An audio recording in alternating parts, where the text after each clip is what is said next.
সারা দেশকে পাটগ্রাম বানিয়েছে একদল লোক। কোনো মবকে সমর্থন করে না জামায়াত, রংপুরে সমাবেশে বললেন আমির। কোনো মাফিয়াতন্ত্রের জন্ম দেয়নি বিএনপি, দলের অপকর্মকারীদের বিরুদ্ধে জিরো টলারেন্সের বার্তা রিজভির। তৃণমূল থেকে জাতীয় পর্যায় পর্যন্ত সেখানে বিপদগামী দুই একজন থাকতে পারে, সেটার বিপদগামীকে আমরা প্রশ্রয় দিচ্ছি শামীম ওসমানের মতো বা নিজাম হাজারির মতো কিনা, সেটা তো আপনাদের দেখতে হবে। বিএনপির গর্ব যে কোনো ধরনের মাফিয়াতন্ত্রের জন্ম দেয়নি। কি হচ্ছে কি হয়েছে আপনারা দেখতে পাচ্ছেন। আর শুধু পাটগ্রাম নয়, সারা বাংলাদেশকে এখন পাটগ্রাম বানিয়ে ফেলছে একদল। আর ভারতীয়দের তাবেদারি নয়, দেশ চালাবে বাংলাদেশ পন্থীরাই, হুঁশিয়ারি এনসিপির। আমরা হুঁশিয়ারি দিতে চাই, এটা হাসিনার বাংলাদেশ নয়, এটা গণঅভ্যুত্থান করে ছাত্র জনতার বাংলাদেশ। বাংলাদেশ পন্থীদের হাতেই বাংলাদেশ চলবে। দেখছিলেন প্রধান শিরোনাম, রাতের সময় সঙ্গে আছে আমি আফরোজা মৌটুসী এবং আমি গোলাম রাব্বি। শীর্ষ সংবাদ। স্মরণকালের সবচেয়ে ভালো নির্বাচন উপহার দেবে অন্তর্বর্তী সরকার, ভোটের পর সবার সামনে গণনা হবে উন্মুক্তভাবে, জানালেন জ্বালানি উপদেষ্টা। ঢাকা গাজীপুরে বিলাসবহুল ফ্ল্যাট বাগানবাড়ির মালিক তারিক সিদ্দিক। দেশ বিদেশে হাজার কোটি টাকার অবৈধ সম্পদের খোঁজ, রাষ্ট্রের অনুকূলে বাজেয়াপ্তের পরামর্শ। কুমিল্লা নারী নির্যাতনের ভিডিও ছড়িয়ে আত্মগোপনে চলে যান শাহপরান, পর্নোগ্রাফির মামলায় গ্রেফতার। মূল আসামি বড় ভাই ফজরের সঙ্গে বিরোধ ছিল ছোট ভাইয়ের, দাবি র্যাবের। চুয়াডাঙ্গায় তেলবাহী বগি লাইনচ্যুত, দুপাশে আটকা বেশ কয়েকটি ট্রেন। খুলনার সঙ্গে সারা দেশের রেল চলাচল বন্ধ, চরম দুর্ভোগে যাত্রীরা। ড্রেন পরিষ্কার করা হয় না, কোনো মেডিসিন দেওয়া হয় না। ডেঙ্গু আক্রান্ত হয়েছে বাচ্চা কাচ্চা, ছেলে মেয়ে, বড় ছোট সবাই। একই ব্যক্তি একাধিকবার ডেঙ্গুতে আক্রান্ত, গাজীপুর সিটির 19টি বস্তিতে রোগের প্রকোপ, ঘরে ঘরে এডিসের লার্ভা। মশা নিধনের তৎপরতা না থাকায় মহামারীতে রূপ নেয়ার শঙ্কা।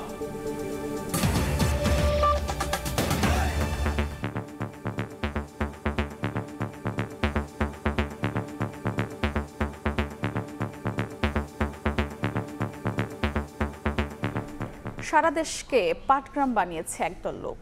কোনো মবকে সমর্থন করে না জামায়াত ইসলামী। বিকেলে রংপুর জিলা স্কুল মাঠে আয়োজিত সমাবেশে কথা বলেছেন দলটির আমির ডক্টর শফিকুর রহমান। এই মুহূর্তে দেশে সুষ্ঠু নির্বাচনের পরিবেশ নিয়ে দাবি করে তিনি বলেন, ভোটের আগে কিছু মৌলিক সংস্কার করতেই হবে। কেন্দ্র দখল ও কালো টাকার ব্যবহার করে আওয়ামী স্টাইলে নির্বাচনের স্বপ্ন দেখলে তা দুঃস্বপ্নে পরিণত হবে বলেও হুঁশিয়ারি দেন জামায়াতের আমির। 17 বছর পর রংপুরে বাংলাদেশ জামায়াতে ইসলামীর জনসভা, তাই উচ্ছ্বসিত নেতাদের কয়েক ঘন্টা আগ থেকেই রংপুর জেলা স্কুল মাঠ লোকে লোকারণ্য। বিভিন্ন জেলা উপজেলা থেকে আসা জনস্রোতে জনসভা রূপ নেয় জনসমুদ্রে। জনসভার শুরুতে আগামী জাতীয় সংসদ নির্বাচনে রংপুর বিভাগের 33টি আসনে দলটির প্রাথমিক মনোনীত প্রার্থীদের পরিচয় করিয়ে দেওয়া হয়। মঞ্চে ছিলেন জুলাই শহীদ আবু সাঈদের পরিবারের সদস্যরা। মুহুর্মুহু স্লোগানে স্বাগত জানানো হয় সদ্য কারামুক্ত জামায়াত নেতা এটিএম আজহারুল ইসলামকে। বিচারের নামে জামায়াতের নেতাদের হত্যা করা হয়েছে অভিযোগ করে হত্যাকাণ্ডের শিকার পরিবারকে ক্ষতিপূরণ দেওয়ার দাবি জানান তিনি। যারা এই বিচারের সম্মুখীন হয়ে হত্যার সম্মুখীন হয়েছেন তাদের ক্ষতিপূরণ দান করতে হবে। দলটির সেক্রেটারি জেনারেল মিয়া গোলাম পরোয়ার জাতীয় নির্বাচনের আগে স্থানীয় নির্বাচনের দাবি জানান। সংখ্যানুপাতিক পদ্ধতিতে নির্বাচন না হলে জনগণ তা গ্রহণ করবে না বলেও মন্তব্য করেন তিনি। মৌলিক সংস্কার, অপরাধীদের বিচার, পিআর পদ্ধতি, স্থানীয় সরকার আগে নির্বাচন দেওয়া, যত দাবি পূরণ না করে নির্বাচন দিলে এই জাতি সেই নির্বাচন নিরপেক্ষ হবে বলে বিশ্বাস করতে পারছে না। এই মুহূর্তে দেশে সুষ্ঠু নির্বাচনের পরিবেশ নেই দাবি করে যে কোনো মূল্যে ভোটের আগে কিছু মৌলিক সংস্কারে জোর দেন জামায়াতের আমির। কোনো প্রশাসনিক coup করতে দেওয়া হবে না, ভোট কেন্দ্রে কোনো হস্তান্তর চলবে না, কালো টাকার কোনো খেলা সহ্য করা হবে না। লালমনিরহাটে থানায় হামলা ও পুলিশের কাছ থেকে দুজনকে ছিনিয়ে নেওয়ার প্রসঙ্গ টেনে ডাক্তার শফিকুর রহমান অভিযোগ করেন, সারা দেশকে পাটগ্রাম বানিয়ে রেখেছে একদল লোক। পাটগ্রামে কি হচ্ছে কি হয়েছে আপনারা দেখতে পাচ্ছেন। আর শুধু পাটগ্রাম নয়, সারা বাংলাদেশকে এখন পাটগ্রাম বানিয়ে ফেলছে একদল লোক। যারা আওয়ামী লীগের মতো সন্ত্রাস, নৈরাজ্য ও লুটপাট করবে, জনগণ তাদেরকে আওয়ামী লীগের মতো বিতাড়িত করবে বলেও মন্তব্য করেন জামায়াত নেতারা। শফিক মুন্সি, সময় সংবাদ, রংপুর। এদিকে প্রয়োজনীয় সংস্কার শেষে অবাধ ও সুষ্ঠু নির্বাচন হলে জনগণ কাদের পক্ষে আছে তা প্রমাণিত হবে বলে মন্তব্য করেছেন বিএনপির সিনিয়র যুগ্ম মহাসচিব রুহুল কবির রিজভী। বিকেলে নয়াপল্টনে দলটির কেন্দ্রীয় কার্যালয়ে সংবাদ সম্মেলনে যে কোনো অনৈতিক কর্মকাণ্ডের বিষয়ে জিরো টলারেন্সের কথাও জানিয়েছেন তিনি। অন্যদিকে জাতীয় প্রেস ক্লাবে এক অনুষ্ঠানে বিএনপির ভাইস চেয়ারম্যান আসাদুজ্জামান রিপন বলেছেন, জনগণ আর রাষ্ট্রের বিরুদ্ধে রাজনীতি করার কারণে স্বয়ংক্রিয়ভাবেই বিলুপ্ত হয়ে যাবে আওয়ামী লীগ। গণতন্ত্রের প্রশ্নে ৫ আগস্ট আওয়ামী সরকারের পতনের পর থেকেই দলীয় শৃঙ্খলা বজায় রাখতে হার্ডলাইনে বিএনপি। যে কোনো অভিযোগ পেলেই তদন্ত করে সাংগঠনিক ব্যবস্থা নিচ্ছে দলটি। সম্প্রতি বহিষ্কার করা হয়েছে বনানী থানা যুবদলের আহ্বায়ককে। এ নিয়ে শুক্রবার দুপুরে নয়াপল্টনে কেন্দ্রীয় কার্যালয়ে সংবাদ সম্মেলন করেন দলটির সিনিয়র যুগ্ম মহাসচিব রুহুল কবির রিজভী। যে কোনো ধরনের অনৈতিক কর্মকাণ্ডের ব্যাপারে দলের জিরো টলারেন্স নীতির কথা জানান তিনি। অনৈতিক কর্মকাণ্ডকে কঠোরভাবে দমনের হুঁশিয়ারি দেন রিজভী আহমেদ। বিপদগামীকে আমরা প্রশ্রয় দিচ্ছি শামীম ওসমানের মতো বা নিজাম হাজারির মতো কিনা, সেটা তো আপনাদের দেখতে হবে। সেই প্রশ্রয় তো বিএনপি দেয়নি। এটাই তো বিএনপির গর্ব যে কোনো ধরনের মাফিয়াতন্ত্রের জন্ম দেয়নি। বিএনপি এ ব্যাপারে একেবারেই আপোষহীন, একেবারে জিরো টলারেন্স। সংবাদ সম্মেলনে তিনি আরো বলেন, প্রয়োজনীয় সংস্কার শেষে অবাধ ও সুষ্ঠু নির্বাচন হলে জনগণ কাদের পক্ষে আছে তা প্রমাণিত হবে। সংবিধান সংশোধনের মাধ্যমে ধারাবাহিকভাবে এর মধ্যে অনেক কিছু সংযোজিত হয়, অনেক কিছু বাদ যায়। প্রয়োজনীয় সংস্কার করে যে অবাধ সুষ্ঠু নির্বাচনটা তাড়াতাড়ি দিন, তাহলে আপনারা বুঝতে পারবেন যে জনগণ কার পক্ষে আছে। এদিকে সকালে জাতীয় প্রেস ক্লাবের সামনে এক সমাবেশে যোগ দিয়ে বিএনপির ভাইস চেয়ারম্যান আসাদুজ্জামান রিপন বলেন, জনগণ এবং রাষ্ট্রের বিরুদ্ধে রাজনীতি করার কারণে স্বয়ংক্রিয়ভাবে বিলুপ্ত হয়ে যাবে আওয়ামী লীগ। বাংলাদেশ রাষ্ট্রের বিরুদ্ধে অবস্থান নিয়েছে আওয়ামী লীগ, সুতরাং আওয়ামী লীগ অনিবার্যভাবে বিলুপ্তির পথে চলে যাবে। এ সময় বিএনপি যুগ্ম মহাসচিব খায়রুল কবির খোকন বলেন, লন্ডন বৈঠকে সব উদ্বেগ নিরসন হলেও কিছু দল তা ভালোভাবে নেয়নি। আগে স্থানীয় নির্বাচন সহ নানা দাবি করে পরিবেশ ঘোলাটে করতে চাচ্ছে কেউ কেউ। 16 বছর এই দেশে মানুষ ভোটাধিকার থেকে বঞ্চিত ছিল। হাসান ওয়ালি, সময় সংবাদ, ঢাকা। জুলাই আগস্টের মধ্যেই জুলাই ঘোষণাপত্র দিতে অন্তর্বর্তী সরকারের কাছে জোর দাবি জানালেন এনসিপির আহ্বায়ক নাহিদ ইসলাম। ঠাকুরগাঁওয়ে গণসংযোগে তিনি বলেন, শহীদদের আত্মত্যাগ ও জুলাই আকাঙ্ক্ষার ভিত্তিতে নতুন বাংলাদেশ বিনির্মাণে কাজ করছে তার দল। ভারতের দাবিদারি আর নয়, এখন থেকে বাংলাদেশ পন্থীরাই দেশ চালাবে বলে এ সময় উল্লেখ করে নাহিদ ইসলাম। জুলাই পদযাত্রা কর্মসূচির ৪র্থ দিনে ঠাকুরগাঁও আর দিনাজপুরে গণসংযোগ ও পথসভা করে এনসিপি। জুলাই জুড়ে গণসংযোগে ব্যস্ত জাতীয় নাগরিক পার্টি। তৃণমূলের সঙ্গে মেলবন্ধনে উত্তরাঞ্চল চষে বেড়াচ্ছেন দলটির কেন্দ্রীয় নেতারা। জুলাই পদযাত্রা কর্মসূচির ৪র্থ দিনে ঠাকুরগাঁও ও দিনাজপুরের পথে প্রান্তরে ছুটে চলা তাদের। শুক্রবার সন্ধ্যায় দিনাজপুর বড় মাঠ থেকে পদযাত্রা বের করে এনসিপি। শহরের প্রধান সড়ক প্রদক্ষিণ করে ইনস্টিটিউট মাঠে পথসভায় মিলিত হয়। বক্তব্য রাখেন এনসিপির সদস্য সচিব আক্তার হোসেন, আহ্বায়ক নাহিদ ইসলাম সহ শীর্ষ নেতারা। এ সময় আক্তার হোসেন বলেন, দেশের মানুষের মধ্যে সাম্প্রদায়িকতার বীজ বপন করলে ঐক্যবদ্ধভাবে তা মোকাবেলা করা হবে। বাংলাদেশের মানুষের মধ্যে সাম্প্রদায়িকতার বীজ ঢুকিয়ে যদি কেউ অনৈক্য তৈরি করতে চায়, বাংলাদেশের সকল ধর্মের মানুষ আমরা সকলে ঐক্যবদ্ধভাবে সেই ষড়যন্ত্রকে আমরা মোকাবেলা করব ইনশাআল্লাহ। নাহিদ ইসলাম বলেন, স্বৈরাচারী সরকারের পতন হলেও নতুন বাংলাদেশ বিনির্মাণ সম্ভব হয়নি। এ সময় জুলাই ঘোষণাপত্রকে সংবিধানে যুক্ত করার দাবি জানান তিনি। জুলাই ঘোষণাপত্র অবশ্যই সংবিধানে যুক্ত করতে হবে। এই জুলাই গণঅভ্যুত্থানে যারা অংশগ্রহণ করেছে, যারা শহীদ হয়েছে, তাদের মর্যাদা, তাদের স্বীকৃতি, যারা আহত হয়েছে, তাদের সকলের রাজনৈতিক নিরাপত্তার কথা থাকতে হবে এই জুলাই ঘোষণাপত্রে এবং বাংলাদেশের নতুন সংবিধানে। এর আগে দুপুরে ঠাকুরগাঁও শহরের বাস স্ট্যান্ড গোল চত্বরে সংক্ষিপ্ত পথসভা করে এনসিপি। সীমান্তে বাংলাদেশি হত্যা ও ভারতের পুশিন বন্ধে কঠোর হুঁশিয়ারি দিয়ে নাহিদ বলেন, ভারতের দাবিদারি আর নয়, এখন থেকে বাংলাদেশ পন্থীরাই দেশ চালাবে। ভারতের যারা মুসলিম রয়েছে তাদেরকে অবৈধ অভিবাসী বলে বাংলাদেশে পুশিন করার চেষ্টা করা হয়। আমরা হুঁশিয়ারি দিতে চাই, এটা হাসিনার বাংলাদেশ নয়, এটা গণঅভ্যুত্থান পরে ছাত্র জনতার বাংলাদেশ। বাংলাদেশ পন্থীদের হাতেই বাংলাদেশ চলবে। এদিকে বিকেলে ঠাকুরগাঁয়ের পীরগঞ্জে আলাদা পথসভায় নাহিদ বলেন, এবছরের 3 আগস্ট কেন্দ্রীয় শহীদ মিনারে দেশের মানুষের মুক্তির রূপরেখা ঘোষণা করা হবে।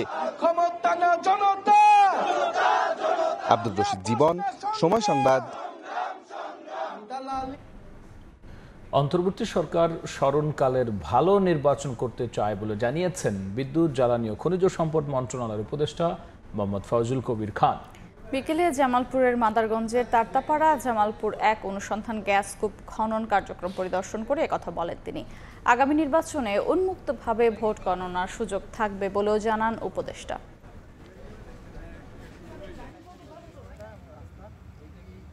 স্মরণকালের সবচেয়ে ভালো নির্বাচন করতে চাই। ভালো নির্বাচন মানে কি, আপনি যে ভোটার ভোট দিতে যাবেন তিনি ভোট দিতে পারবেন, বিভিন্ন প্রার্থী যারা পোলিং এজেন্ট তারা ওখানে থাকতে পারবেন, এবং যারা হবে কি বলে যে ভোটের পরে এটা একটা সবার সামনে উন্মুক্তভাবে ভোটের গণনা হবে, এবং যেই আসুক, আমরা তো কোনো দলের না সমর্থক না, তো সুতরাং যেই আসুক আমরা তাকে স্বাগত জানাবো। প্রচলিত নাকি সংখ্যানুপাতিক পদ্ধতিতে নির্বাচন, এই ইস্যুতে বিএনপির সঙ্গে মতবিরোধ বাড়ছে জামায়াত, এনসিপি সহ কয়েকটি দলের। প্রচলিত পদ্ধতিতেই অনড় আছে বিএনপি, আর প্রস্তাবিত উচ্চকক্ষের পাশাপাশি নিম্নকক্ষেও আনুপাতিক পদ্ধতি চায় জামায়াত। এনসিপির দাবি, উচ্চকক্ষের প্রতিনিধি নির্বাচিত হতে হবে সংখ্যানুপাতিক পদ্ধতিতে। আপত্তি নেই নিম্নকক্ষের বেলায়ও। বিএনপি মনে করে দাবি থাকলে বিষয়টির সুরাহা হতে পারে পরবর্তী সংসদে, তবে ঐক্য না হলে গণভোট কিংবা গণপরিষদের মাধ্যমে বিষয়টির ফয়সালা চায় জামায়াত, এনসিপি। ফারুক ভূঁইয়া রবিনের রিপোর্ট। বিদ্যমান পদ্ধতিতে বাংলাদেশে এক কক্ষ বিশিষ্ট সংসদে 300 জনপ্রতিনিধি নির্বাচিত হয়ে থাকেন আসনভিত্তিক ফলাফলে, অর্থাৎ যে প্রার্থী তুলনামূলক বেশি ভোট পান তিনিই প্রতিনিধিত্ব করেন নির্বাচনী এলাকার। এর বিপরীতে বর্তমানে রাজনৈতিক মহলে জোরালো আলোচনায় সংখ্যানুপাতিক পদ্ধতিতে নির্বাচন ইস্যু। এ পদ্ধতিতে সারা দেশে পাওয়া ভোটের অনুপাতে নির্ধারণ হয়ে থাকে দলগুলোর আসন। ঐকমত্য কমিশনের প্রস্তাব অনুযায়ী বিদ্যমান এক কক্ষের পরিবর্তে সংসদ হবে 2 কক্ষ বিশিষ্ট। নিম্নকক্ষে প্রচলিত পদ্ধতি আর উচ্চকক্ষের প্রতিনিধিরা নির্বাচিত হবেন সংখ্যানুপাতিক পদ্ধতিতে। এ প্রস্তাবে একমত হয়েছে সংলাপে অংশ নেয়া অনেক দল। আবার জামায়াত সহ কোনো দল উভয় কক্ষেই চায় আনুপাতিক নির্বাচন, তবে কোনো কক্ষেই বিদ্যমান পদ্ধতির বাইরে যেতে নারাজ বিএনপি সহ কয়েকটি দল। আমরা দ্বিকক্ষেই পিয়ার চাচ্ছি, কারণ নিচের কক্ষে যদি পিয়ার না হয় তাহলে হঠাৎ উপরের কক্ষে পিয়ার গণবে কেমনে। উচ্চকক্ষে সংখ্যানুপাতিকের বিষয় বলছি, আর জাতীয় ঐক্যমতের স্বার্থে যদি অধিকাংশ দল আলাপ আলোচনা করে মনে করে নিম্নকক্ষেও সংখ্যানুপাতিকের তারা চাইবে, তাহলে সেটা আলাপ আলোচনার ভিত্তিতে হতে পারে। হিস্ট্রিক্যালি বাংলাদেশের এই উপমহাদেশে ভোট দিয়ে তাদের প্রার্থী নির্বাচিত করেছেন, সুতরাং আবার নতুন আইডিয়া আনাতে কোনো অর্থ হয় না। যে সিস্টেমটা বাংলাদেশের মানুষ বুঝবেই না। সংখ্যানুপাতিক নির্বাচনের বিপক্ষে থাকা দলগুলোর যুক্তি, এটি বেশ জটিল প্রক্রিয়া যা বাংলাদেশে বাস্তবায়নযোগ্য নয়। যে সিস্টেম যে আমরা যে এতদিন চালিয়ে আসছি, this is the best system running all over the world. প্রার্থীর সাথে লোকাল লোকের সাথে একটা কানেকশন থাকে, এখানে তো কিছু থাকবে না। যে সিস্টেমে যে কনস্টিটিউয়েন্সির ভোট দিবে সে জানবে না তার এমপি কি হবে, পাবলিক সেই ভোট মানবে। তবে আরেক পক্ষ বলছে সংখ্যানুপাতিক নির্বাচন নিশ্চিত করবে প্রতিটি ভোটের মূল্য, ভূমিকা রাখবে ভোটে কালো টাকার ছড়াছড়ি, পেশি শক্তি কেন্দ্র দখল সহ নির্বাচনী অনিয়ম ঠেকাতে। এটার সুবিধা হচ্ছে প্রত্যেক ভোটেই ব্যালট গণ্য করা হচ্ছে। অনেকগুলো দল আছে আমাদের দেশে যাদের কোনো নির্ধারিত কনস্টিটিউয়েন্সি নেই, কিন্তু সারা দেশে তাদের একটা সাপোর্ট আছে। সুতরাং সবগুলো সাপোর্টকে একসাথে করলে ওরা যদি 1% পায় তাহলে পার্লামেন্টে রিপ্রেজেন্ট করতে পারবে। সুতরাং that will be more representative type এবং একটি ওয়াইডার প্রতিনিধিত্বমূলক পার্লামেন্ট হওয়ার সম্ভাবনা আছে। যদি প্রথমবার আমরা অন্তত একটা কক্ষে যদি সংখ্যানুপাতিক করি, তাহলে নিম্নকক্ষে কেউ যদি এরকম দখলদারিত্ব কেন্দ্র দখল করে নির্বাচিত হয়, উচ্চকক্ষ যেন সংখ্যানুপাতিক থাকে, তখন হচ্ছে উচ্চকক্ষটা একটা ব্যালেন্স হবে। কেন্দ্র দখল করলেও সর্বোচ্চ ভোট তাদের হবে 35%, 40%। তবে দলগুলো যদি এক জায়গায় আসতে না পারে তাহলে কিভাবে এর ফয়সালা হবে তা নিয়েও আছে বিতর্ক। বিএনপি বিষয়টি পরবর্তী সংসদের জন্য রাখতে চাইলেও ভিন্নমত অন্যদের। জনগণের কাছে ওগুলো নিয়ে যাক, জনগণ ওগুলো দেখে তাদেরকে ভোট দেয়, ভোট যে নির্বাচিত করে তারা পার্লামেন্ট সে করবে, ওটাতে ভয় কেন? জনগণ is the master, they will decide. যদি দেখা যায় যে এসব মৌলিক বিষয়ে একমত আমরা হইতে পারছি না, তখন আমাদের সাজেশন হচ্ছে আমরা গণভোটে যাব। আমরা তো অবশ্যই বলছি গণপরিষদ নির্বাচন যদি ঐক্যমতের স্বার্থে অধিকাংশ দল যদি মনে করে সেটা গণভোট চাইলে গণভোটও আমরা চাবো, কিন্তু কোনোভাবে এটা পরবর্তী সংসদের উপরে ছেড়ে দেওয়া ঠিক হবে না। তবে সংখ্যানুপাতিক পদ্ধতি সহ মৌলিক কিছু বিষয়ে সংস্কার ইস্যুতে রাজনৈতিক দলগুলোকে বারবারই ছাড় দেওয়ার কথা বলছে ঐক্যমত্য কমিশন। এই প্রক্রিয়ার একটা পরিণতির দিকে যেতে হবে। ফারুক ভিয়া, রবিন, সময় সংবাদ, ঢাকা।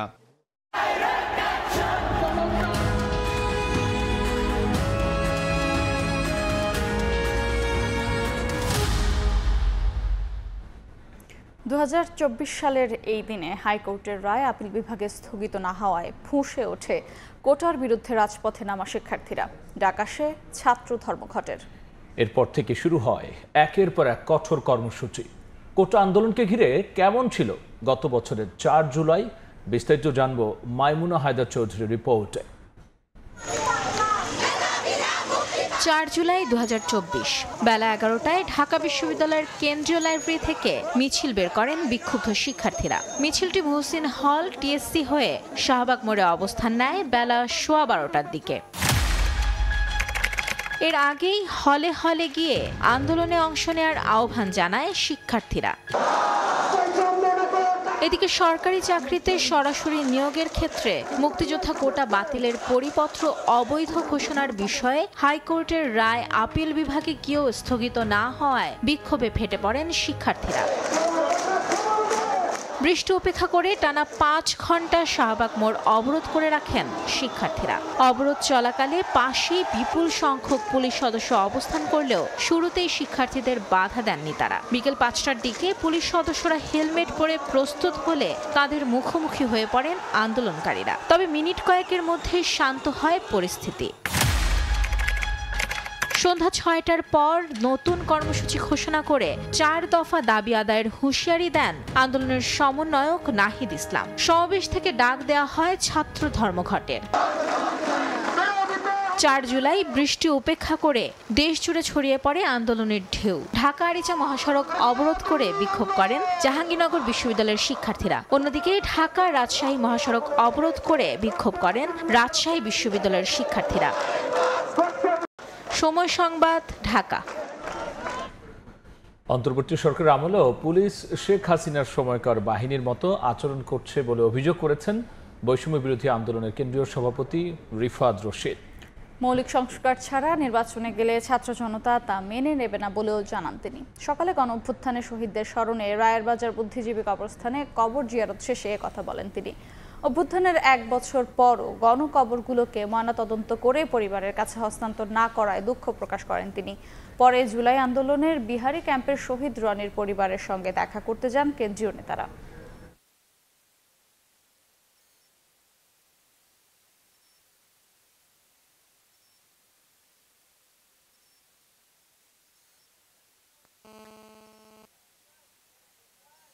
এই স্বরাষ্ট্র উপদেষ্টার আমলে পুলিশ আবারও ভয়ঙ্কর হয়ে উঠছে। পুলিশ হাসিনার পুলিশের জায়গার দিকে ফেরত যাচ্ছে। কিন্তু রাজনৈতিক দলগুলো যদি মনে করেন যে তারাই বাংলাদেশের নীতি নির্ধারক, তাদের বাদে বাংলাদেশে আর কোনো ভয়েস নেই, তাহলে আমরা মনে করব যে সেই জিনিসটা আসলে ভুল। নির্বাচন সংস্কার ছাড়া হওয়ার কোনো প্রকার সুযোগ নেই। যদি কেউ মনে করে যে সংস্কারবিহীন একটি নির্বাচন দিয়ে দেওয়া হবে, বাংলাদেশের ছাত্র জনতা এটি প্রতিরোধ করবে। রাতের সময় আরও থাকছে। চালের মোকামে কাটছে না অস্থিরতা। রাজধানীতে 1 মাসে কেজিতে দাম বেড়েছে 7 থেকে 8 টাকা। মিলার ও কর্পোরেটকে দুষছেন বিক্রেতারা। বৃষ্টির প্রভাবে চড়া সবজির দর। ঠিক প্লট ফ্ল্যাট গাজীপুরে বিশাল বাগান বাড়ি, অর্ধশত বিঘা জমি সহ অঢেল সম্পদ। শেখ হাসিনার সাবেক সামরিক উপদেষ্টা তারিক আহমেদ সিদ্দিকের বিরুদ্ধে দেশ বিদেশে এমন 1000 কোটি টাকার সম্পদের সন্ধান পেয়েছে দুদক। ইতিমধ্যে প্রায় 100 কোটি টাকার সম্পদ জব্দ করেছে সংস্থাটি। এখন বিদেশে থাকা সম্পদ ও ব্যাংক লেনদেনের ফিরিস্তি খুঁজছে অনুসন্ধানকারী দল। বিশেষজ্ঞরা বলছেন, রাষ্ট্রের অনুকূলে এসব সম্পদ জব্দে দুদককে কার্যকরী পদক্ষেপ গ্রহণ করতে হবে। তাসলিম তৌহিদের রিপোর্ট।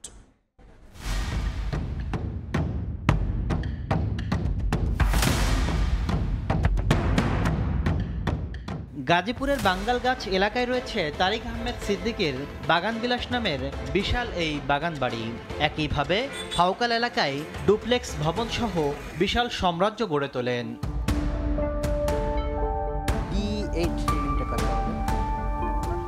বিলাসিতার বাগানবাড়ি ছেড়ে রাজধানীর অভিজাত এলাকায় নজর দিলেও মিলবে শেখ হাসিনার সামরিক উপদেষ্টার প্লট ফ্ল্যাটের নানা ফেরিস্তি। আমি আসার পর থেকে বিল্ডিংটা ফাঁকাই দেখতেছি, এখানে কেউ বসবাস করে না। বসুন্ধরায় 150 কোটি টাকার বেশি দামে 3টি প্লট, গাজীপুর নারায়ণগঞ্জে সব মিলিয়ে অর্ধশত বিঘা জমিসহ দেশের বিভিন্ন স্থানে অঢেল সম্পদের সন্ধান পেয়েছে দুদক। বিদেশে থাকা সম্পদ ও ব্যাংক লেনদেনে নথিপত্র যাচাই বাছাই করছে তারা। অনুসন্ধান প্রক্রিয়া শেষ করে অনুসন্ধানকারী কর্মকর্তা অনুসন্ধান প্রতিবেদন কমিশনে সাবমিট করবেন। কমিশন সেই প্রেক্ষিতে আইন উন্নয়নের ব্যবস্থা নেবেন। দুর্নীতিবিরোধী জাতীয় সমন্বয় কমিটির এই নেতা মনে করেন, তারেক সিদ্দিকের সম্পদের বৈধ উৎস না থাকায় রাষ্ট্রের অনুকূলে বাজেয়াপ্তের উদ্যোগ নিতে হবে দুদককে। এটা যে একটা চূড়ান্ত দুর্নীতি এবং এই দুর্নীতি ইতিমধ্যে জনগণের সামনে সম্পূর্ণভাবে উদ্ঘাটিত হয়েছে। কোর্ট বিচার করে যখন তাদের সম্পত্তি কনফিসকেশনের অর্ডার হবে, তখন এই সম্পত্তিগুলো বাজেয়াপ্ত করে যেগুলো সরকার বিক্রি করতে পারবে। বিমানবন্দরে উন্নয়নের নামে 800 কোটি টাকার বেশি অর্থ লুটের অভিযোগেও দুদকের মামলার আসামি তারেক সিদ্দিক। তাসলিম তৌহিদ, সময় সংবাদ, ঢাকা। চট্টগ্রাম বিশ্ববিদ্যালয়ে হত্যা চেষ্টা মামলার আসামি শিক্ষক ডক্টর কুশল বরণ চক্রবর্তীর পদোন্নতি বোর্ড বাতিল করে প্রশাসন। পাশাপাশি 5 আগস্টের মধ্যে শিক্ষার্থীদের 4 দফা দাবি পূরণেরও আশ্বাস দেওয়া হয়। এর আগে ডক্টর কুশল বরণ চক্রবর্তীর পদোন্নতি বোর্ড বসার প্রতিবাদে বিকাল 3টায় প্রশাসনিক ভবনে তালা দেন শিক্ষার্থীরা। পরবর্তীতে শিক্ষার্থীদের সঙ্গে আলোচনা করে প্রশাসন পদোন্নতি বোর্ড বাতিল করে। শিক্ষার্থীরা ক্যাম্পাসে ফ্যাসিবাদের দোসরদের অবাঞ্ছিত ঘোষণা করার দাবি জানান। আগামী 24 জুলাই সিন্ডিকেট বৈঠকে এ ব্যাপারে সিদ্ধান্ত নেওয়া হবে। প্রশাসনের আশ্বাস পেয়ে বিকেল 5টায় তালা খুলে দেন আন্দোলনকারীরা। ক্যাম্পাসে কর্মকর্তা কর্মচারীরা হাসিনার নামে স্লোগান দিয়েছে 4 আগস্ট, তাদের এখনো কোনো বিচার হয় নাই। যে সকল শিক্ষার্থীরা, যে সকল সন্ত্রাসীরা ছাত্রলীগের শিক্ষার্থীদের উপর হামলা করেছে শহীদ মিনারে, তাদের এখনো কোনো বিচার হয় নাই। 36 জুলাইয়ের মধ্যে এই ক্যাম্পাসে ফেসিবাদের দূষর শিক্ষক, কর্মকর্তা, কর্মচারী, ছাত্র যারা বিভিন্ন সন্ত্রাসী কার্যকলাপে চলতেছে তাদের বিচার করা স্যাররা আশ্বস্ত করেছেন। এদের বিচার আগামী 36 জুলাইয়ের মধ্যে করার জন্য তাদের দাবি ছিল। আমরা প্রশাসন একাত্ম হয়ে আমরা বলেছি যে আমাদের পক্ষ থেকে সর্বাত্মক চেষ্টা করা হবে। কুমিল্লার মুরাদনগরে নারী নির্যাতনের ভিডিও সামাজিক যোগাযোগ মাধ্যমে ছড়িয়ে দিয়ে আত্মগোপনে চলে যান শাহপরান। বৃহস্পতিবার রাতে তাকে কুমিল্লার কাবিলা বাজার থেকে পর্নোগ্রাফির মামলায় গ্রেফতার করে র্যাব। দুপুরে রাজধানীর কারওয়ান বাজারের র্যাবের মিডিয়া সেন্টারে সংবাদ সম্মেলনে জানানো হয়, ধর্ষণ মামলার মূল আসামি বড় ভাই ফজর আলীর সঙ্গে পূর্ব শত্রুতার জেরেই এই ঘটনা ঘটানো হয়েছে। 26 জুন রাত 11:30 কুমিল্লার মুরাদনগরে ভৈরচর গ্রামের বাড়িতে ভুক্তভোগীর ঘরে প্রবেশ করেন ফজর আলী। ঘরে অন্য কেউ না থাকায় পাওনা টাকা আদায়ের অজুহাতে সেখানে যান তিনি। এর কিছুক্ষণ পরেই দরজা ভেঙে ভেতরে ঢুকে পড়ে আরো 8 থেকে 10 জন যুবক। পরে ভুক্তভোগীকে শারীরিকভাবে নির্যাতন করা হয়। ঘটনার 1 সপ্তাহ পর তথ্য প্রযুক্তির সহায়তায় পর্নোগ্রাফির মামলায় ফজরের ছোট ভাই শাহপরানকে কুমিল্লার কাবিলা বাজার এলাকা থেকে গ্রেপ্তার করে র্যাব 11। সংস্থাটি জানায়, ভাইয়ের সঙ্গে পূর্ববিরোধের জেরে প্রতিশোধ নিতে মুখিয়েছিলেন শাহপরান। এখানে ঘটনাটা ঘটেছিল 2 ভাইয়ের মধ্যে, শাহপরান এবং ফজর আলী, দুজনেই একজনের পিছনে ছুটছে। তো সেখান থেকেই মূলত তাদের মধ্যে একটা দ্বন্দ্বের সৃষ্টি হয়। প্রাথমিক জিজ্ঞাসাবাদে শাহপরান ঘটনার পরিকল্পনা এবং ভিডিও ছড়িয়ে দেওয়ার বিষয়টি স্বীকার করেছে বলে জানিয়েছে র্যাব। শাহপরানের অর্থনৈতিক অবস্থা একটু দুর্বল, এটা সে নিজেই বলেছে প্রাথমিক জিজ্ঞাসাবাদে। সেই হিসেবে তার পরিবার থেকেও শাহপরান ফজর আলী থেকে একটু ডিস্টেন্স হয়ে গিয়েছিল। সে সব মিলিয়েই এই ফজর আলীকে একটু শায়েস্তা করার উদ্দেশ্যে মূলত এই পরিকল্পনাটা করে। ধর্ষণ মামলার মূল আসামি ফজর আলী সহ এই ঘটনায় এখন পর্যন্ত 6 জনকে গ্রেপ্তার করা হয়েছে। স্বামীর বাড়ি থেকে তানভীর হাসান মেঘ, সময় সংবাদ, ঢাকা। 6 মাসে এপিবিএনের সাইবার ইউনিটের কাছে মোবাইল ফোন হারানো ও চুরি সংক্রান্ত 5,500 সাধারণ ডায়েরির আবেদন জমা পড়েছে। এর মধ্যে 900 ফোন উদ্ধার করে ভুক্তভোগীদের কাছে পৌঁছে দিয়েছে 12 এপিবিএন। ফোন খুঁজে দিতে 24 ঘন্টা চালু রয়েছে ফেসবুক পেজ ও হোয়াটসঅ্যাপ নম্বর। গত 24শে মে রাজধানীর যমুনা ফিউচার পার্কের একটি মোবাইলের দোকান থেকে ফোন বিক্রি করতে এসে সে দোকানেরই একটি ফোন চুরি করে পালিয়ে যান একজন। পরে ভাটারা থানায় সাধারণ ডায়েরি করে থানা পুলিশের দ্বারে দ্বারে ঘুরেও সেটি উদ্ধার করতে পারেননি ভুক্তভোগী। অবশেষে 12 APBN এর সাইবার ইউনিটের কাছে এসে 15 দিনের মধ্যে হারানো ফোন বুঝে পান ব্যবসায়ী। অনেক দিন যাবৎ বলছি ওনাদেরকে, ওনারা কিছু করতে পারে নাই। উনি 15 দিনের মাথায় আমার ফোনটা আমার হাতে পৌঁছে দিল, আমি অন্তত খুশি। গত 15 ফেব্রুয়ারি ময়মনসিংহে জনপ্রিয় ইসলামিক বক্তা মিজানুর রহমান আজহারীর মাহফিল অনুষ্ঠিত হয়। সেখান থেকে 2 শতাধিক মোবাইল চুরি হয়, যার মধ্যে 100টির জিডি তদন্ত নেমে এখন পর্যন্ত 20টি ফোন উদ্ধার করেছে APBN। হতাশ হয়ে কি করব, কান্নার অবস্থা। এই মুহূর্তে টাকাও না, যার একটা ফোন কিনবো, ছাত্র মানুষ।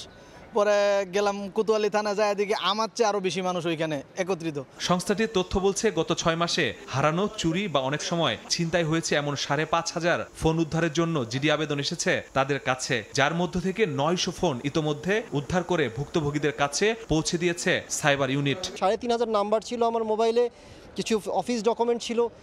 এগুলো যখন হয়ে যায় তো এটা একটা সাংঘাতিক বিপদের একটা অবস্থা হয়ে যায়। হ্যাঁ, তো এটাই ফেস করছি। 1 থেকে 2 মাস মতো আগে আমাকে কল দিয়ে বলে যে আমার ফোনটা উদ্ধার করা গেছে, সেটা আসে হচ্ছে সিলেটের হবিগঞ্জে। তো তারপরেও সকল প্রসেসিং শেষ করে তারা আমাকে ফোনটি আমার হাতে তুলে দিয়েছে। ফোন উদ্ধারে 12 APBN এর অফিসিয়াল ফেসবুক পেজ এবং 2টি হোয়াটসঅ্যাপ নম্বরে যোগাযোগ করলে দ্রুত কাজ শুরু করা হচ্ছে। পাশাপাশি বিকাশ সহ বিভিন্ন মোবাইল ব্যাংকিং এ ভুলে অন্য নম্বরে টাকা চলে গেলে সেগুলো উদ্ধারেও কাজ করছেন তারা। ফোন হারায় তাকে জিডি করার পরামর্শ দেবেন, পাশাপাশি সেই জিডিটা আমাদের এই হোয়াটসঅ্যাপ নাম্বারে অথবা মেসেঞ্জারের মাধ্যমে যে কোনো উপায়ে আমাদের কাছে পৌঁছালে আমরা আমাদের নিজেদের তাগিদে মানুষের সেবা করার জন্য আমরা এই প্রচেষ্টাটা অব্যাহত রাখবো এবং আপনার ফোনটি উদ্ধার করে দেওয়ার সর্বাত্মক চেষ্টা করব। হারানো ফোন উদ্ধারে অ্যাপল আইডি সংরক্ষণ, ফোনের বক্সে থাকা IMEI নাম্বার সংরক্ষণ, ফিঙ্গারপ্রিন্ট, ফেস লক ও শক্ত পিন ব্যবহারের পরামর্শ APBN এর। মাসুদুর রহমান, সময় সংবাদ, ঢাকা। গাজীপুর সিটির 19টি বস্তিতেই ডেঙ্গুর প্রকোপ দেখা দিয়েছে। ঘরে ঘরে মিলছে এডিসের লার্ভা। একই ব্যক্তি আক্রান্ত হচ্ছেন একাধিকবার, তবুও নেই মশা মারার জোরালো উদ্যোগ। জুনাদ রুবেলের ছবিতে মেহেদি হাসানের রিপোর্ট। টানা 2বার ডেঙ্গুতে আক্রান্ত হওয়া হ্যাপি আক্তারের ঘরেই জন্ম নিচ্ছে এডিসের লার্ভা, অথচ এই মশার উপদ্রব থেকে বাঁচতে চেষ্টার কোনো কমতি রাখেননি তিনি। এমন পরিস্থিতিতে স্বামী সন্তান নিয়ে প্রতিনিয়ত দুশ্চিন্তা নিয়েই বসবাস তার। ড্রেন পরিষ্কার করা হয় না, কোনো মেডিসিন দেওয়া হয় না, যেন তার জন্য মশার উৎপাদনটা একটু বেশি। হ্যাপির মতো এমন পরিস্থিতি গাজীপুর মহানগরীর ব্যাংক মাঠ বস্তির প্রতিটি ঘরে। ডাস্টবিন না থাকায় উন্মুক্ত খেলার মাঠ পরিণত হয়েছে ময়লার ভাগাড়ে। আবদ্ধ স্থানে দীর্ঘদিনের জমে থাকা পানিতেও জন্ম নিচ্ছে এডিসের লার্ভা। ফলাফল প্রায় 6,000 মানুষ বসবাসের এই বস্তির প্রতিটি ঘরেই রয়েছে ডেঙ্গু রোগী। ডেঙ্গু আক্রান্ত হয়েছে বাচ্চা কাচ্চা, ছেলে মেয়ে, বড় ছোট সবাই। টঙ্গী হসপিটাল দিকে দেখবেন মানুষ সিট পাচ্ছে না, ফ্লোরে পর্যন্ত মানুষ জায়গা পাইতেছে না। ছোট বড় মিলিয়ে প্রায় 19টি বস্তি রয়েছে গাজীপুর মহানগরীতে। ঘিঞ্জি এসব এলাকা যেন এক একটি মশার প্রজনন ক্ষেত্র। এমন পরিস্থিতিতে প্রশ্ন উঠেছে মশা মারতে প্রশাসনের ভূমিকা নিয়ে। শরীর ব্যথা করে, মাথা ব্যথা করে, চিলিক পেরা ব্যথা হয়, যেটা হচ্ছে হাতে এই জায়গায় আর জয়েন্টে ব্যথা হয়, সেটা সহ্য করার মতো না। অভিজ্ঞতা কাজে লাগিয়ে এখন পর্যন্ত সফলভাবে চিকিৎসা দেওয়া হচ্ছে বলে জানান চিকিৎসকরা। ডেঙ্গুর লক্ষণ আছে কিন্তু টেস্ট নেগেটিভ আসতেছে, কিন্তু সেই ক্ষেত্রে ওই লক্ষণের বেসিসে রোগী ভর্তি করে চিকিৎসা করা হচ্ছে এবং রোগী ভালো হয়ে যাচ্ছে। আমাদের ফ্লুইড আছে এবং ডেঙ্গুর কিট আছে রোগ নির্ণয়ের জন্য, এবং হাসপাতালগুলোতে সব ডাক্তারাই ডেঙ্গুর প্রশিক্ষণ অনলাইন হলেও পেয়েছে। প্রতি বছর আগস্ট থেকে ডিসেম্বর পর্যন্ত ডেঙ্গু সংক্রমণের মৌসুম ধরা হলেও এবছর জুন জুলাই মাসেই ডেঙ্গু আক্রান্ত রোগী বেড়েছে। মেহেদি হাসান, সময় সংবাদ, গাজীপুর। এদিকে বরগুনায় নতুন করে আরও 86 ডেঙ্গু রোগী শনাক্ত হয়েছে। এ নিয়ে জেলায় মোট আক্রান্ত 3,291 জন। নতুন আক্রান্তদের মধ্যে বরগুনা সদর উপজেলায় 73, বেতাগীতে 1, তালতলিতে 2, বামনা এবং পাথরঘাটায় 5 জন করে রয়েছেন। চিকিৎসাধীন আছেন 223 জন। এখনও পর্যন্ত জেলায় ডেঙ্গুতে আক্রান্ত হয়ে মারা গেছেন 28 জন। এদিকে বরগুনা জেলা কারাগারে বন্দীদের নিরাপত্তায় চলছে মশক নিধন কার্যক্রম। কারা কর্তৃপক্ষ জানিয়েছে এখনো পর্যন্ত কোনো কারাবন্দী ডেঙ্গুতে আক্রান্ত হননি।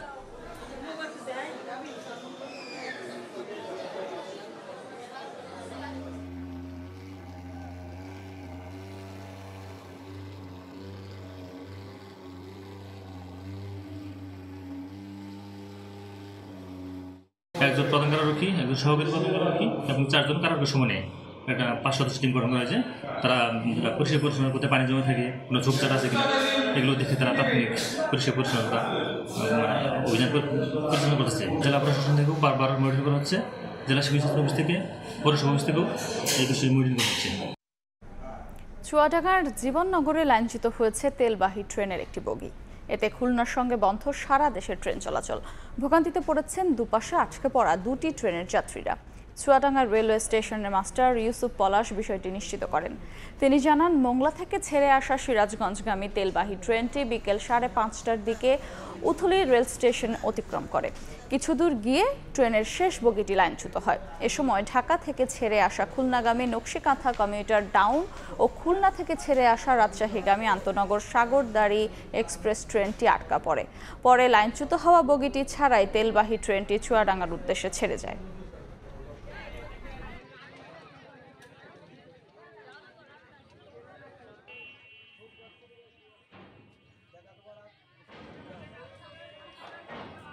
উথলি স্টেশনে গার্ড ব্রেক সহ একটি বগি লাইনচ্যুত হয়েছে। খুব তাড়াতাড়ি উদ্ধার কাজ শুরু হবে এবং লাইনগুলো সচল হলে ট্রেন চলাচল স্বাভাবিক হবে। রোববার নৌবাহিনীর কাছে হস্তান্তর করা হচ্ছে চট্টগ্রাম বন্দরের বহুল আলোচিত new mooring container terminal NCT. তবে সরাসরি নৌবাহিনীর সঙ্গে ডিপিএম চুক্তি হচ্ছে না। চট্টগ্রাম ড্রাই ডকের মাধ্যমেই অত্যাধুনিক যন্ত্রপাতি এবং সফটওয়্যার নির্ভর এই টার্মিনাল পরিচালনা করতে যাচ্ছে নৌবাহিনী। আশরাফুল আলম মামুনের ক্যামেরায় কমলদের রিপোর্ট।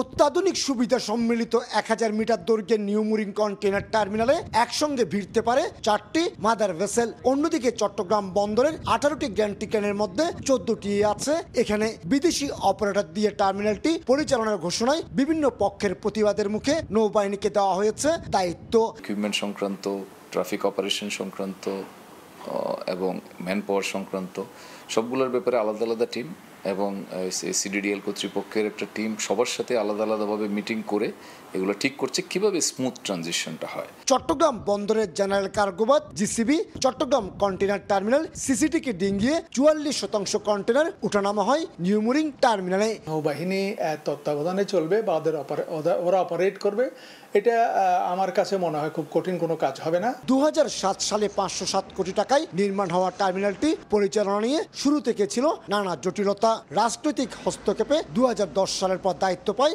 সাইফ পাওয়ারটেক। চলতি মাসের 6 তারিখ প্রতিষ্ঠানটির সঙ্গে শেষ হচ্ছে চুক্তির মেয়াদ। ব্যাকআপ ফ্যাসিলিটি এবং ব্যাকআপ ইয়ার্ডে যেগুলি আপনার কার্গো যেভাবে যায়, কন্টেইনার যেভাবে যায়, ওগুলি ঠিক থাকলে এখানে কোনো কমপ্লিকেশন হওয়ার কোনো প্রশ্ন ওঠে না। নিউ মুরিং কন্টেইনার টার্মিনালে প্রতি ঘন্টায় 30টির বেশি কন্টেইনার জাহাজে উঠানামা করানোর সক্ষমতা রয়েছে। কমল দে, সময় সংবাদ, চট্টগ্রাম। জেলা পর্যায়ে চালের মোকামগুলোতে কাটছেন অস্থিরতা। এক সপ্তাহে কেজিতে বেড়েছে 5 থেকে 7 টাকা। এর প্রভাব পড়েছে রাজধানীর পাইকারি ও খুচরা বাজারে। এক মাসে দাম বেড়েছে 7 থেকে 8 টাকা পর্যন্ত। বিক্রেতারা বলছেন, মিলারদের কারসাজিতেই এমন অস্থিরতা। মোকাম, পাইকারি ও খুচরা বাজারে সরকারের কঠোর তদারকির দাবি জানিয়েছেন ভোক্তারা। নওগাঁ থেকে এমআর রকিকে সঙ্গে নিয়ে ফরহাদুর রহমানের রিপোর্ট।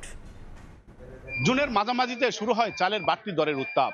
বর্তমানে প্রতি বস্তায় চালের বাড়তি দর ঠেকেছে 400 থেকে 500 টাকা পর্যন্ত, যার খুচরা বাজারে প্রভাব পড়েছে প্রতি কেজিতে 7 থেকে 8 টাকা। মিল পর্যায়ে চালের বাড়তি দরের উত্তাপ ঠেকাতে চালানো হচ্ছে অভিযান, তারপরও কমেনি চালের দাম। এটা সব ব্যবসায়ীদের কাজ সাজিয়ে যে হারে বাড়ছে আমাদের জনগণ বাঁচা খুব কঠিন। প্রশাসন এটার ব্যাপারে তদারকি আরো বেশি বাড়ানো দরকার। খুচরা ব্যবসায়ীদের অভিযোগ, কৃত্রিম সংকটের মাধ্যমেই চালের দর বাড়ানো হয়েছে। বাজারটা যে পরিমাণ বাড়ছিল তার থেকে এখন বাজারটা থামে আছে। চালের আরো খবর জানবো, রাজধানীতে আমাদের সহকর্মী রয়েছেন ফরহাদুর রহমান, জানাবেন সেখানকার সার্বিক চিত্র। ঈদুল আজহার পর থেকে রাজধানী সহ সারা দেশের চালের বাজারে অস্থিরতা চলছেই, যেটি বলা হচ্ছে প্রায় 300 টাকা পর্যন্ত প্রতি বস্তায় বেড়েছে। কিছু মিলে জরিমানা ধরছে, তো ধরাতে আপনার যেমন ঊর্ধ্বগতি যেটা ছিল ওইটা বন্ধ হয়েছে, কিন্তু দাম কমে নাই। উচ্চমূল্যে বাড়তি আইনে আমরা আর বিক্রি করতে পারি না, আমাদের বিক্রি করাই সো টাফ হয়ে যায়। কাস্টমার কাছে দাম বললেই চলে যাবে। কথা হলো বড় মৌসুমে কেন বাড়বো দাম। রাজধানীর পাইকারি বাজারগুলোর পর আমরা এসেছি খুচরা বাজারে। এখানকার বিক্রেতাদের সাথে কথা বলে যেটি জেনেছি, দাম কমতির কোনো লক্ষণ তারা দেখছেন না। তারা অভিযোগ করছেন, ভরা মৌসুমে কেন দাম বাড়বে সেটির জন্য দায়ী মিলাররা এবং পাইকারি আড়তদাররা। আমরা পাবলিক তো ভুক্তভোগী, আমাদের তো স্টিম রোলার আমাদের উপর দিয়েই চলে, আমাদের ইনকাম তো আর বাড়ে নাই। বাংলাদেশের সাধারণ পাবলিক যারা, তাদের এই ভোগান্তি যাচ্ছে না। গত বছর ঠিক এই সময়ে অন্তত 10 টাকা প্রতি কেজিতে কম ছিল চালের বাজার। তবে এই মুহূর্তে যে ঊর্ধ্বগতি সেটি কমানোর জন্য ব্যবসায়ী, বিক্রেতা এবং ভোক্তারা বলছেন মোকামের পাশাপাশি সাধারণ বাজারেও মনিটরিং বাড়ানো দরকার। ফরহাদুর রহমান, সময় সংবাদ, ঢাকা। সপ্তাহ ব্যবধানে রাজধানীতে প্রায় সব ধরনের সবজির দাম বেড়েছে 10 থেকে 15 টাকা পর্যন্ত, চড়া মাছের বাজারও। শুক্রবার রাজধানীর বাজারগুলো ঘুরে দেখা যায় পটল, ঢেঁড়স, করলা বিক্রি হচ্ছে 60 থেকে 70 টাকা কেজিতে, যা গত সপ্তাহে বিক্রি হয়েছে 50 থেকে 60 টাকায়। আকার ও মানভেদে গত সপ্তাহে 80 থেকে 90 টাকা কেজিতে বেগুন পাওয়া গেল, দাম উঠেছে 100-তে। সবচেয়ে বেশি 50 টাকা পর্যন্ত বেড়েছে কাঁচা মরিচের দাম।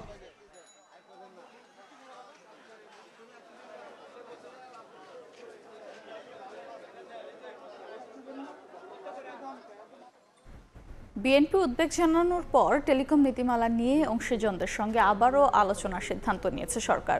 নীতি নির্ধারকদের এই উদ্যোগকে স্বাগত জানিয়েছেন লাইসেন্স বাতিলের শঙ্কায় পড়া অপারেটররা। প্রধান উপদেষ্টার বিশেষ সহকারী জানিয়েছেন, নতুন নীতিমালায় কারো স্বার্থ ক্ষুণ্ণ হবে না। শুভ খানের রিপোর্ট। 1.5 দশক পর টেলিকম নেটওয়ার্ক ও লাইসেন্সিং খাতে সংস্কারের উদ্যোগ নিয়েছে সরকার। নতুন টেলিকম খসড়া পলিসিতে ছেঁটে ফেলা হচ্ছে আন্তর্জাতিক কল আদান প্রদানকারী 23টি অপারেটর, আন্তঃ অপারেটর সংযোগ সেবাদানকারী 24টি প্রতিষ্ঠান। বাদ যাচ্ছে ব্যান্ডউইথ যোগান দেওয়া 34টি আইআইজি অপারেটরও।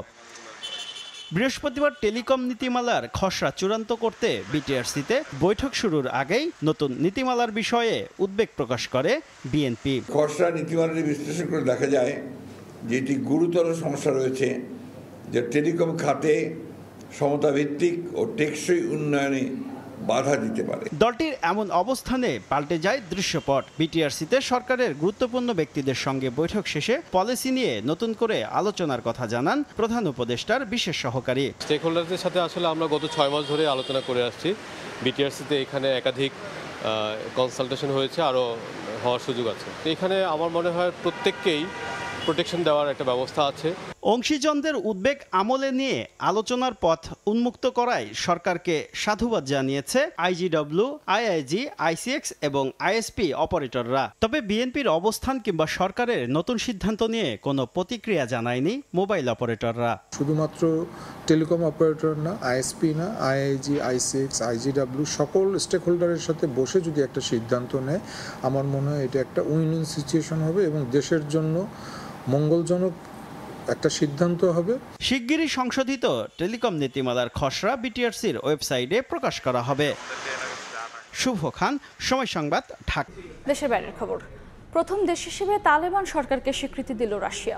আফগানিস্তানের নতুন রাষ্ট্রদূতের পরিচয়পত্র গ্রহণ করে মস্কো জানিয়েছে, ইসলামিক আমিরাত সরকার এখন বাস্তবতা। এই স্বীকৃতির পেছনে আছে কূটনৈতিক হিসাব নিকাশও। খোরাসান প্রদেশ আইকেএসপি এর বিরুদ্ধে লড়াইয়ে তালেবানকে মিত্র ঘোষণা করেছেন প্রেসিডেন্ট পুতিন। এছাড়াও আফগানিস্তানকে এখন রুশ গ্যাসের দক্ষিণ এশিয়া ট্রানজিট হাবে রূপান্তর করতে চায় মস্কো। দীর্ঘ 4 বছর পর আফগানিস্তানের তালেবান সরকারকে স্বীকৃতি দিল রাশিয়া। বৃহস্পতিবার তালেবান সরকারের রাষ্ট্রদূতের পরিচয়পত্র গ্রহণ করে মস্কো জানিয়ে দিল, তারা আফগানিস্তানের ইসলামিক আমিরাত সরকারকে স্বীকৃতি দিচ্ছে। রাশিয়ার পররাষ্ট্র মন্ত্রণালয় জানিয়েছে, এই স্বীকৃতি দুই দেশের মধ্যে উৎপাদনশীল সহযোগিতার ভিত্তি গড়ে তুলবে। আফগান পররাষ্ট্রমন্ত্রী আমির খান মুত্তাকি এই সিদ্ধান্তকে বলেছেন সাহসী পদক্ষেপ, যা অন্যদের জন্য দৃষ্টান্ত হয়ে থাকবে। 2025 সালের এপ্রিলেই সুপ্রিম কোর্টের আদেশে তালেবানকে সন্ত্রাসী সংগঠন তালিকা থেকে সরিয়ে দিয়েছিল মস্কো। পররাষ্ট্রমন্ত্রী সের্গেই ল্যাভরভ বলেছিলেন, তালেবান এখন বাস্তবতা, তাদের সঙ্গে আদর্শের নয়, বাস্তব নীতির ভিত্তিতে সম্পর্ক গড়তে হবে। এই স্বীকৃতির পেছনে আছে কূটনৈতিক হিসাব নিকাশও। ইসলামিক স্টেট খোরাসান প্রদেশ আইকেএসপি এর বিরুদ্ধে লড়াইয়ে তালেবানকে মিত্র বলে ঘোষণা করেছেন প্রেসিডেন্ট ভ্লাদিমির পুতিন। মস্কো এখন চায় তালেবান শাসিত আফগানিস্তানকে রুশ গ্যাসের দক্ষিণ এশিয়া ট্রানজিট হাবে রূপান্তর করতে। কিন্তু পশ্চিমা বিশ্ব এখনও তালেবান সরকারকে স্বীকৃতি দেয়নি। যুক্তরাষ্ট্র জমা রেখেছে আফগান কেন্দ্রীয় ব্যাংকের কয়েক বিলিয়ন ডলার, আরোপ করেছে নিষেধাজ্ঞা। আন্তর্জাতিক আর্থিক ব্যবস্থা থেকেও কার্যত বিচ্ছিন্ন আফগানিস্তান। নাদিম মারজান, সময় সংবাদ। ভারতের হিমাচল প্রদেশে টানা বৃষ্টি, আকস্মিক বন্যা ও ভূমিধসে মৃতের সংখ্যা বেড়ে ৬৯ জনে দাঁড়িয়েছে। এখনো নিখোঁজ ৩৭ জন, আহত শতাধিক। ভূমিধসে মাটির নিচে চাপা পড়াদের উদ্ধারে কাজ করছে স্থানীয় প্রশাসন। দুর্যোগের কারণে রাজ্যটিতে ৫০০রও বেশি সড়ক বন্ধ হয়ে গেছে। একই সঙ্গে বিদ্যুৎ ও পানির সংকটে পড়েছেন হাজার হাজার মানুষ। শুক্রবার এক প্রতিবেদনে এই তথ্য জানিয়ে ভারতীয় সংবাদ মাধ্যম এনডিটিভি বলেছে, এই দুর্যোগে এখনো পর্যন্ত ক্ষয়ক্ষতি হয়েছে অন্তত ৭০০ কোটি রুপি। সবচেয়ে বেশি ক্ষতিগ্রস্ত হয়েছে মান্ডি ও থানগা এলাকায়। এমন পরিস্থিতিতে রাজ্যের সব জেলায় আগামী ৭ জুলাই পর্যন্ত ভারী বৃষ্টিপাতের সতর্কতা জারি করেছে।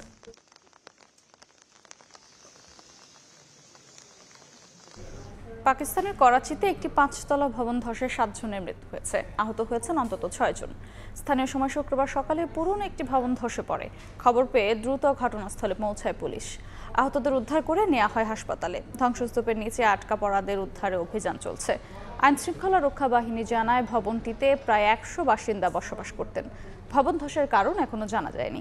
স্থানীয়দের অভিযোগ, নিয়ম ভঙ্গ করে ভবন নির্মাণ এবং নিরাপত্তা মান বজায় না রাখা এমন দুর্ঘটনা প্রায়ই ঘটছে শহরটিতে।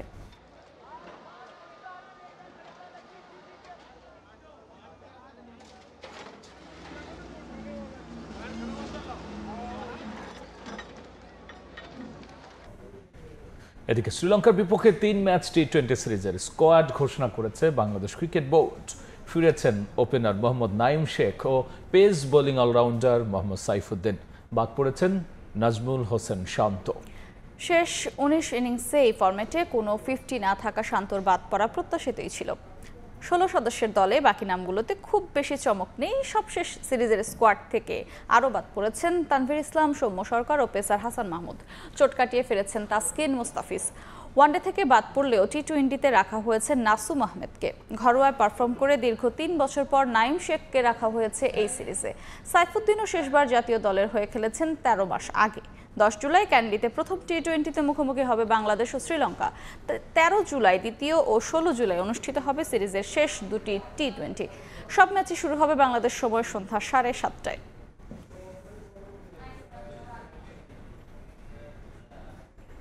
এ পর্যায়ে শীর্ষ সংবাদ জানিয়ে দিচ্ছি আরও একবার। সারা দেশকে পাটগ্রাম বানিয়েছে একদল লোক। কোনো মবকে সমর্থন করে না জামায়াত। রংপুরে সমাবেশে বললেন আমির, ভোটের আগেই মৌলিক সংস্কার আদায়ের ঘোষণা।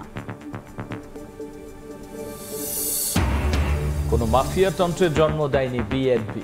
দলের অপকর্মকারীদের বিরুদ্ধে জিরো টলারেন্সের বার্তা রিজভির। সুষ্ঠু নির্বাচন হলেই বোঝা যাবে বিএনপির জনপ্রিয়তা। এবং জুলাই আগস্টের মধ্যে ঘোষণাপত্র চায় এনসিপি। বাংলাদেশপন্থীরাই চালাবে দেশ, হুঁশিয়ারি নাহিদের। ঠাকুরগাঁও, দিনাজপুরে নেতাকর্মীদের পথসভা, গণসংযোগ।